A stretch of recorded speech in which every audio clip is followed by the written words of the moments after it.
Doctor ও paramedical কর্মীর স্বল্পতার কারণে রাজ্যে চিকিৎসা পরিষেবা ব্যাপকভাবে ব্যাহত হচ্ছে, এটা সত্য নয়। তবে রাজ্যে ডাক্তার ও প্যারামেডিক্যাল কর্মীর স্বল্পতা রয়েছে।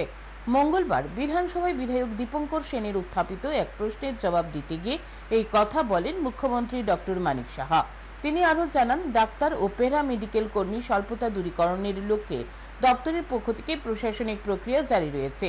জেনারেল ডিগ্রি মেডিকেল অফিসার 226 জন নিয়োগের জন্য অর্থ দপ্তর থেকে ইতিমধ্যে স্বাস্থ্য দপ্তরকে অনুমোদন দেওয়া হয়েছে। স্পেশালিস্ট মেডিকেল অফিসার পদে 172 জন এবং সুপার স্পেশালিস্ট মেডিকেল অফিসার পদে 16 জনকে নিয়োগের জন্য ইতিমধ্যে স্বাস্থ্য দপ্তর থেকে অনুমোদনের জন্য অর্থ দপ্তরের নিকট ফাইল প্রেরণ করা হয়েছে।